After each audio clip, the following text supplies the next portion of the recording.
Now, how easy it is for you to, so I mean, there are a lot of other options which I'll be showing, but for the sake of, at this stage, showing you the data. Say example that you have some issue with order, right? So you don't have to iterate through all the data, all the servers. All you do, you come here and click on source, and you click on order.txt. So it's basically what it's doing is now filtered out the data. It's now only showing the order information. So now your source is only containing order information, because your concern was that there is some issue with my order. So for example, I know there was some issue with this particular order ID. So what is that issue? Why it got declined? So that is a separate question to ask, but at least now I know what all orders are got declined. Now I'll show you how straightforward it is. Let me do this. What I'm doing is doing a freehand search. Oops, I don't know why I put 1 over there. And we'll list out. So earlier, let me do one thing here. So he had 1,395 events, right? It was containing success, decline, blah, blah, blah, and all those things. Error as well. Now, I just want to know which all orders got declined. And simply I type decline. That's it. And hit enter. Now it's showing that out of 1,395 events, I have 144 events which got declined. So you can understand, right, that how powerful it is. And you imagine that this data, you won't be able to just do it for one server. You'll be able to do it for, maybe lakhs of server, 10,000 of server, from whichever server you're getting the data, you'll be able to do that. You'll be able to search the data. And one another good aspect of this is, it's actually not going to those all 1,000 servers to pull the data. Those data are already available within Splunk, right? So even from the, say, for example, if the server went down for some patching activity, right? So Splunk won't be bothered about that, because that data already the server has forwarded to Splunk. So even that server is down, even if that data is gone, the moment Splunk forwarder picks it up, forward it to Splunk, that's it. The retention, the searching, the investigation, enrichment, everything, alerting, reporting will happen at Splunk level only. All right. So I hope this data is something, again, this data ingestion is something was not part of the session, but the reason why I showed you, to make you understand that how flexible and how easy it is. And then I'll explain all these different options that you have here. Let me get back to my slide now. All right. So the first one, describe knowledge objects, right? So as I said, so I already explained you a couple of knowledge objects like events, event types. And then I said dashboard is also a knowledge object. You have alerts, you have data models. Okay, so I'll just show you that from the screen, if you have to go to your knowledge objects, how you'll be able to do that. Hey, when I'm switching back and forth in between the PPT and the screen, is visible, right? I'm sorry to keep on asking this question. Visible. All right. So I will do that. You have your settings button on the top. You click on that, and you see there is a knowledge option here, right? So from there, you will get to see all your knowledge objects, be it your searches, reports, alerts. So if you want to see your searches reports, you click on this. If you want to see your data models, you click on this. You want to see all these other things, you just click on those individual options and you'll get to see your knowledge objects. All right, so that's it. From there, you can create knowledge objects to add value to your data, can be reused and shared, and click settings to access your knowledge objects. So let me show you one maybe. So maybe I'll go to searches and reports. I clicked on searches and reports. So I have no new search here. Okay, maybe I'll just hold on to this. When I'll be creating a search, I'll show you. So just remember that as of now, under searches, reports, and alert, you don't have anything. Okay. So when I'll show you that how to create a search, you will see that once I create the search, that search will be available here. All right. Sorry, if someone has any question? The test data, Okay, so Mm-hmm. which you uploaded in Splunk. So where can we find that? I'll share that one.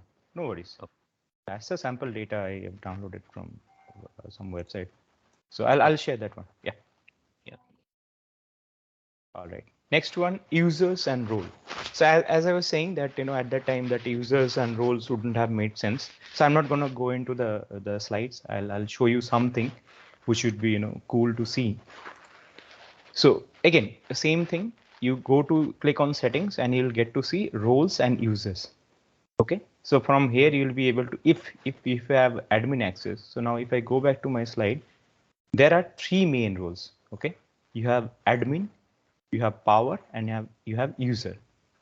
Admin is someone who will be able to create your knowledge objects, who will be able to edit your knowledge objects, who will be able to delete your knowledge objects. So he's like the all in all. Second one is your power user. So power, who are the power users? So power users are someone who will be able to create knowledge objects, edit knowledge object, but they will be able to edit their own knowledge objects. They won't be able to edit someone else's knowledge object. So if I create a knowledge object, say if I create a dashboard, someone else who has a power user role won't be able to edit my dashboard, whereas an admin will be able to do that. And this is applicable for all knowledge objects, be it a dashboard, be it an alert, be it an event type, be it an lookup. It's applicable for everyone.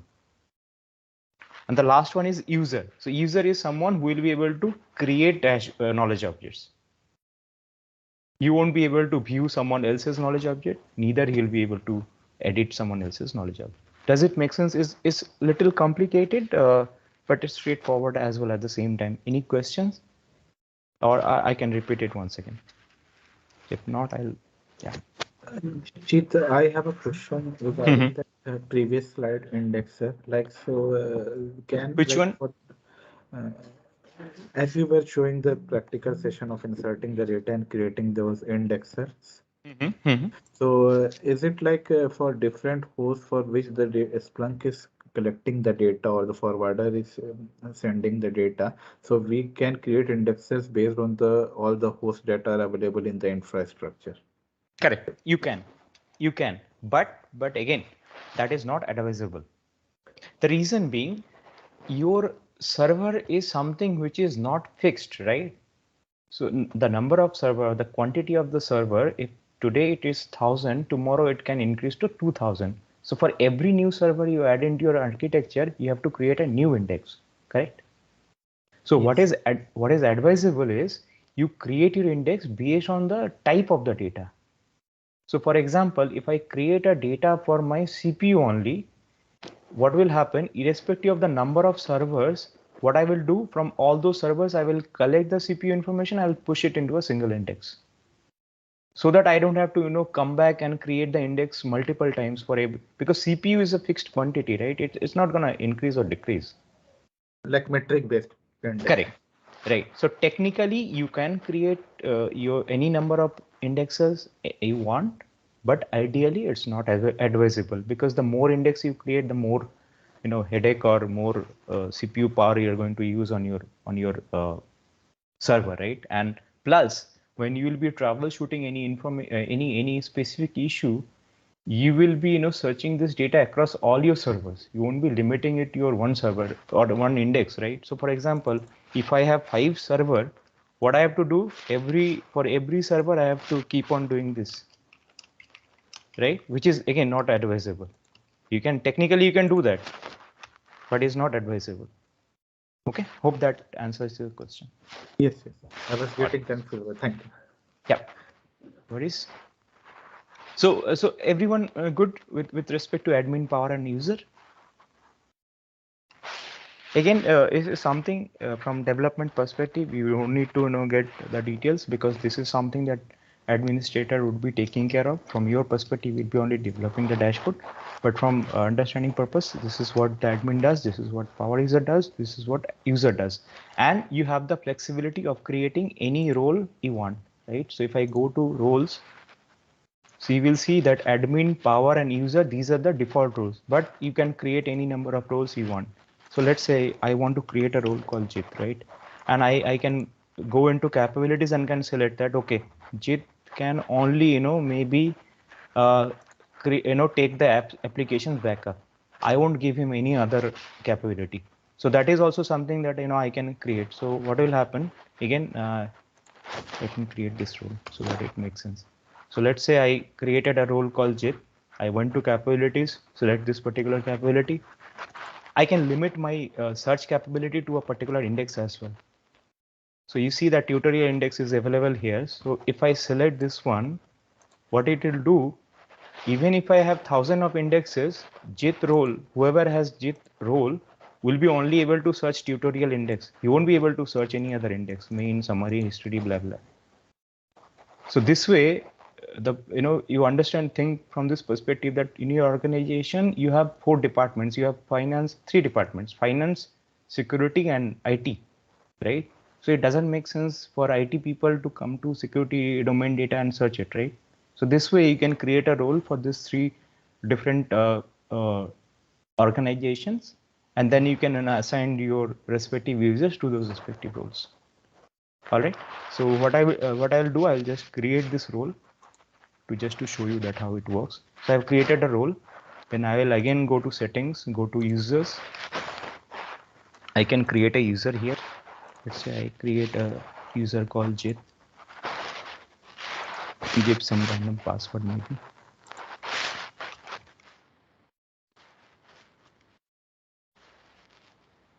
And here I'm saying that inherit from the Jit role. I'm not gonna give him the user role. So what will happen that once I log in using this credential, it will be only able to take a backup of the application. It won't be able to search. It won't be able to do anything else. Okay.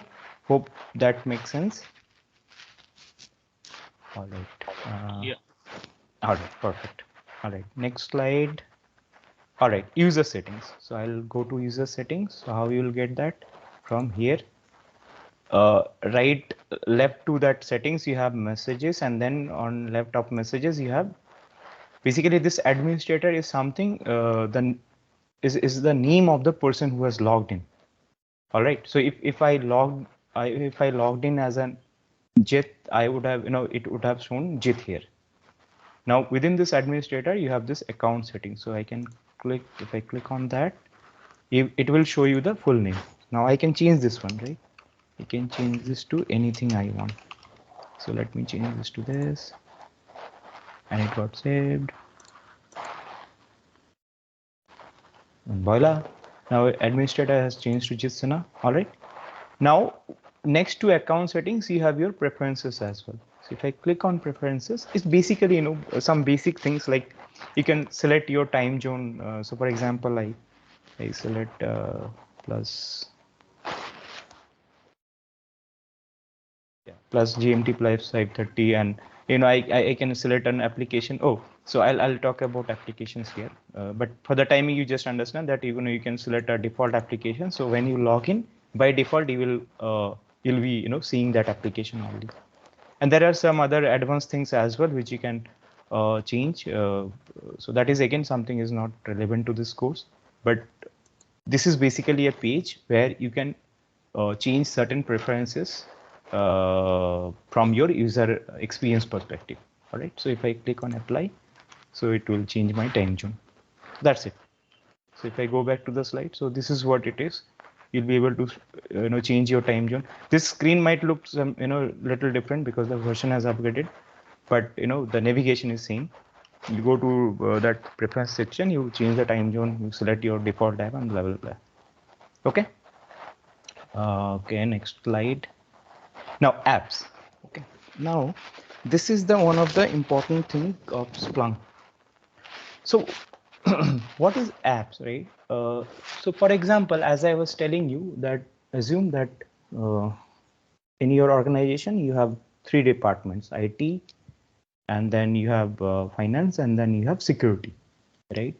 And you don't want IT people to see security data, right? So that is where apps comes into the picture. So apps are basically a logical layer or a logical grouping of certain aspects of work that you are doing. So for example, I can create an app for monitoring CPU usage, right? I can create an app for monitoring network usage as well, right? Now, what benefit you will get that someone, maybe yours in your support team, one team is responsible for monitoring the network data only, and one team is responsible for monitoring disk usage, for example, right?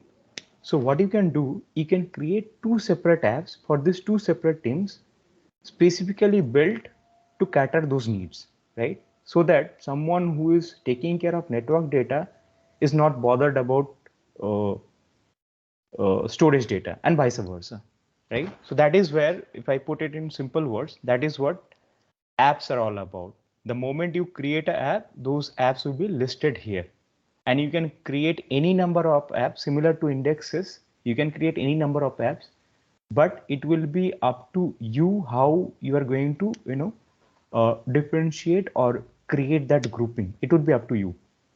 You can create a single app as well, monitoring app as well, where you can put all your network, memory, disk, all those data, or you can create individual apps for those individual parameters. So it's up to your requirement and how your organization support team has been is working on the field, right? Hope that makes sense. So that is all about, Splunk apps. It's basically a group, or we can consider them as, folders of grouped as per your requirement, as per the logical grouping, and as per maybe your need as well, and for security reasons as well, where you do not do, let anyone else see anyone else's data. Okay, now if I go into definitions, so basically it allow you to different workspaces tailored to a specific use case or user role to exist on a single Splunk instance. And as you can see, this class or this session is basically is search and reporting. So this is the default app in Splunk. All right. So if I click on apps here on the left side, you have all these apps installed, and search and reporting is the default app in Splunk, which is available to everyone. Whoever logs into Splunk, it's available to everyone. It's a default app which comes out of the box with Splunk package, right? So it's available to everybody. All right. Hope this makes sense. And there's this website called splunkbase.splunk.com. So through this, you can install, additional apps as well. As I was saying that if you need a Hadoop connector, if you need a big data connector, if you need a Apache Spark connector, if you need a Kafka connector, if you need a JVM connector, you name it, and all those apps will be available from this website. Most of them are free of cost. There are some premium apps as well, for which you have to purchase a separate license compared to Splunk license. But most of them are, are free only. And the moment you install those apps will be listed here one after another one. Okay, so for example, like I have installed this Splunk machine learning toolkit. So this is a separate app, and which is not available with out of the box Splunk instance. So don't get surprised that why it's coming up on Anjit's machine and it's not showing on your machine, because I have installed it on top of the Splunk software that I have installed. Okay. And one more thing, so look and feel of every app will be different. So this is the default look and feel of search and reporting. So if I go to Splunk machine learning toolkit, the look and feel of that app would be different. So you can customize that look and feel. So this is how the Splunk, machine learning app default page looks like, right? So for example, as I was saying, if you remember the preferences section, you have that option of selecting a default application. So if I select, say machine learning toolkit, what will happen next time when I log in into Splunk, this app will be selected by default instead of searching and reporting. All right. All right. So far, everyone good? Any question? If not, then I'll move to the next slide. So this I have already covered that, from this section, from this top section, from this app section, you'll be able to navigate in between different Splunk apps. All right. Search and app reporting overview. Again, search and app reporting is your default app. There is nothing fancy about it. It comes by that, by default. The moment you click on search and reporting, this is the user interface that you will get to see, where you have six different options. So if you want to see the dashboards, you click on the dashboards. If you want to see the alerts, you click on alerts. If you want to see reports, you click on report. You want to see the data set, you click on that. So these all won't make sense as of now. When I'll be creating dashboards and alerts and reports, you will get to see that the moment I click on dashboards or alerts or reports, you will get to see that those individual knowledge objects will be listed against each of the sections. So if I click on dashboard, you might be seeing some default yeah, these are some default out of the box dashboards which comes with Splunk package, but it's not something which is created by me. But once, as I said, once I create that dashboard, that would be listed over here. All right. Start from here. Okay. Now, so I think this screen is better than if I go to that one. Top section, the top section where you this black section where I have my name, messages, settings, activity, help, all this thing. This is known as Splunk bar. Okay, if you see here on the top, it's Splunk bar. Then this section where I have search, analytics, dataset, reports, alerts, and dashboard. This is your application bar or app navigation bar. Okay.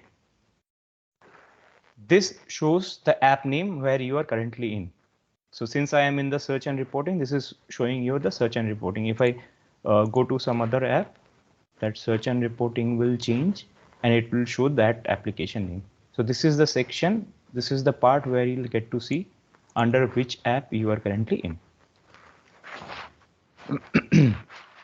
Then you have under search, you will be able to see the search bar. So basically, if you recall, like when I typed index equal to tutorial, that is what the search bar is. So this entire box is your search bar where you can type search queries, right? I can type anything I want. This is your search bar. All right. Then you have your time picker here. So this time picker is pretty robust. All right. So say for example, on a given day you came to understand that there are some issue in one of the server in last 15 minutes, right? Now there is no need of you to search for all time, right, or last 30 days, because you are already aware that the issue occurred in last 15 minutes. So what I will do, you will simply type that search query, say that one that I had, index equal to tutorial, and then I will just search for last 15 minutes to check if there is any issue or not. So for last 15 minutes, I don't have any event. Okay, so here you have multiple, some predefined options like last 60 minutes, last 4 hours, last 7 hours, sorry, last 24 hours, 7 days, 30 days, all time, business week today, blah, blah, blah. You have some, advanced options as well. Like you can select before a particular date, since a particular date, in between two different dates. You have date, time, range, region as well. You can search the data in real time mode, as I was saying. So as the date, I won't be able to show you the real time searching here because I don't have any data feed which is sending me real time data. I ingested data at once, right? So that's the reason why I won't be able to show you the real time monitoring here. But to let you know that this real time option is something which you'll be able to run on your production. So the data will keep on coming and it will show you.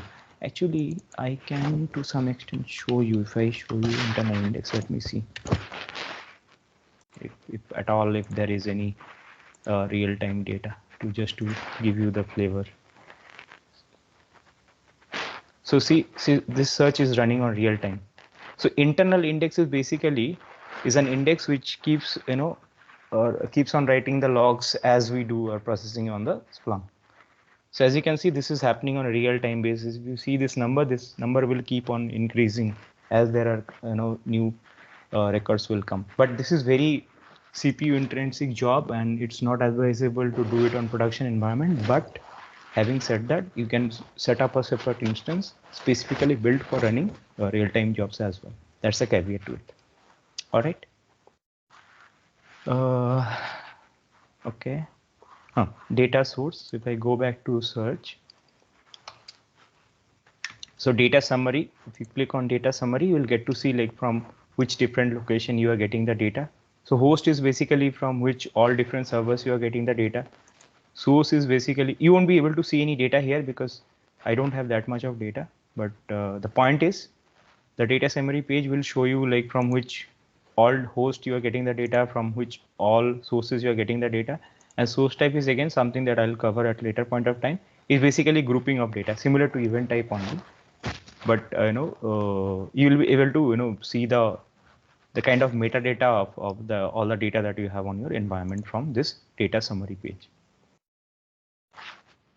Documentation again is something that will redirect you to Splunk, docs.splunk.com. It's very important actually page for you to learn Splunk. So basically this navigates to docs.splunk.com, documentation Splunk. And for Splunk, there are a lot of product, but Splunk Enterprise is something which you are learning. So this is the page through which you'll get to see all the different materials, and it's very robust, and it's very to the point material that is available on the site. So after every session, maybe you can go through this not right away, but maybe once you are familiar with Splunk, you can take this as a reference for your Splunk learning journey. Okay. And tutorial is something, again, it will redirect you to I guess, I don't know what this new page it redirects to. Is it, oh, same page only, but earlier it used to go to Splunk YouTube channel. So now also you can go to YouTube, and there is a Splunk channel. So there are a lot of cool and informative videos that are available, that through which you can also learn Splunk. Okay. And all right, so that's pretty much from this one. Any questions so far? Are we good?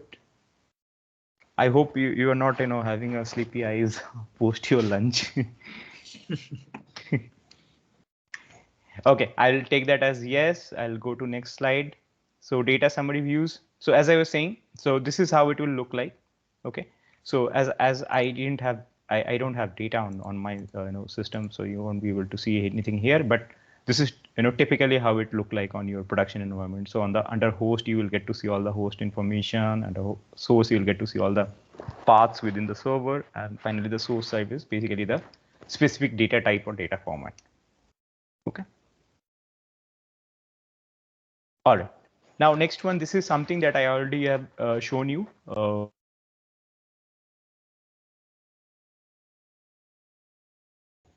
Yeah. All right.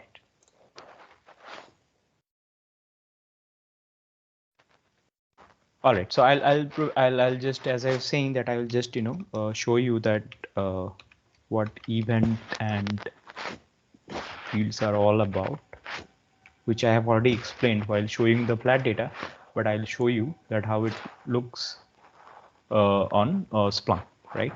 So those individual lines that you had on your flat file, those will be grouped this way, right? Where you'll be having it's basically a time series data, where you'll have a time followed by your entire data content, which were present on your individual flat files, right? Not lines. So this as a whole is known as event, right? Each of them. And then each of these smaller sections of the data would be known as feeds. And one interesting thing about Splunk, which is very powerful, is if your data is coming in a in a key value pair format. So for example, this code, right, is coming in a key value pair format, right? This code is equal to 300. Here is code equal to 200. What Splunk can do, it can auto extract this information where code would be your key and 300 would be your value. So I'll show you. So if I here, you'll see that there are certain by default fields which has been extracted by Splunk. But if I need to see that code one, I can click on this 5 more fields. And if I look for code, I'll just select this one, and it will be now visible on my first page.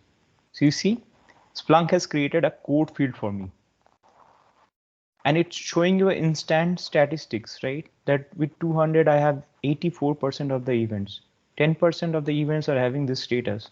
5% are this with 400. Now, if I need to know that which all are failed out of this, I simply click on 400, and this will list down all the events which are having status as error, because that is what 400 is all about, right?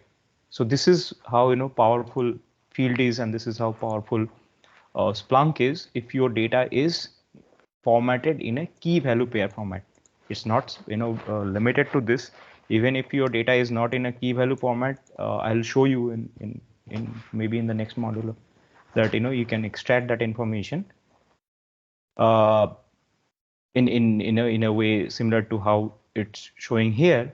But if it's coming this way, it will be extracted by default, and you don't have to enrich your data, right?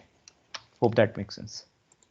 Now, as I was saying, so these are individual lines or events, and these smaller things are your fields, which will be available and extracted by default if it's in key value format, key value pair format, by Splunk on your left side. So you can see your interesting fields and your selected fields. So selected fields are nothing but like which I showed you, if you have selected from that section, but interesting fields are these are the ones.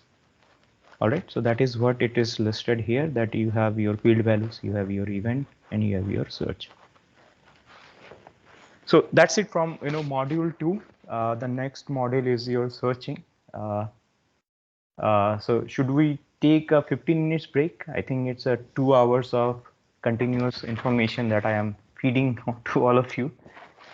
Will that make sense if we take a 15 minutes break? Yeah. Yeah. Yes. Hope my screen is visible and Yes. Yes. Yes, Jit. Yes. all right. All right. So far are we good? Do we have any question as far as the 2 modules that I have covered? Or should I jump into this next module?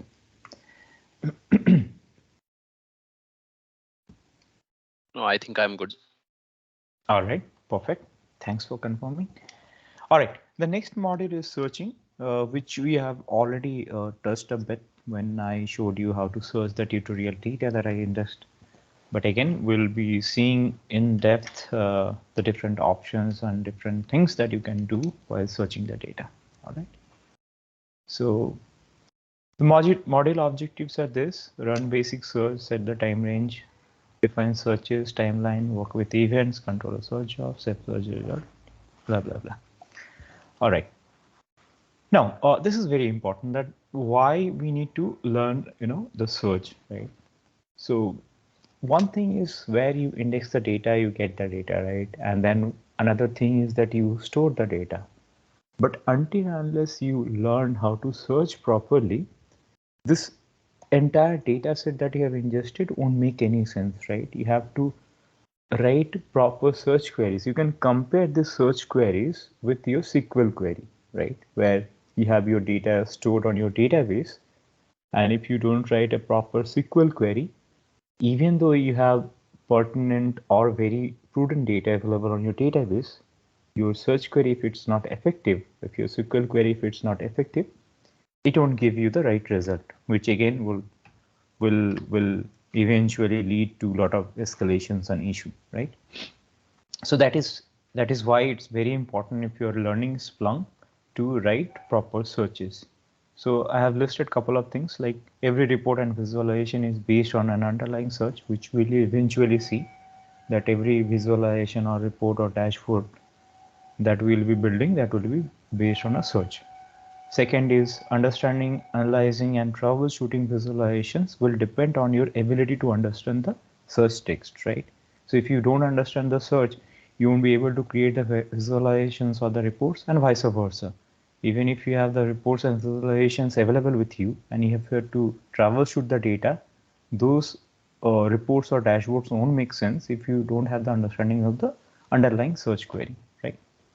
And the last but not the least, mastering the search language will enable you to do as much as possible with your data to meet your specific needs, which I already said, that there's one thing of storing the data, and then there's another thing of getting the answer from your data.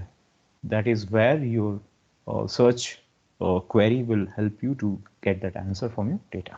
All right. Let me move to the next slide.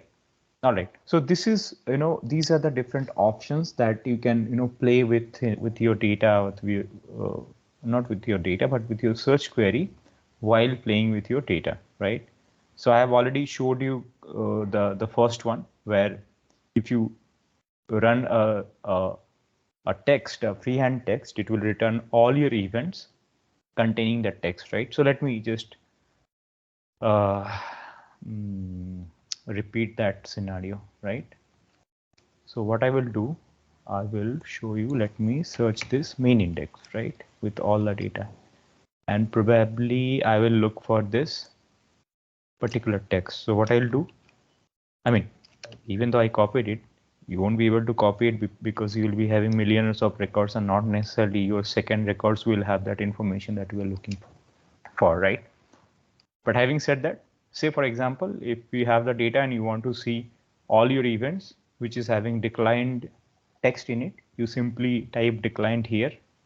With quotes, without quotes, both are fine. If you have a space, like for example, decline for, right? There is a space in between decline and for, then probably it's better to have double quotes in between. I mean, put double quotes and put declined for within double quotes. But if it's a single word, is it would return same thing without or with double quotes. So if I hit enter, as you can see, it's returning me all the events with declines or text. So that is what the first one is.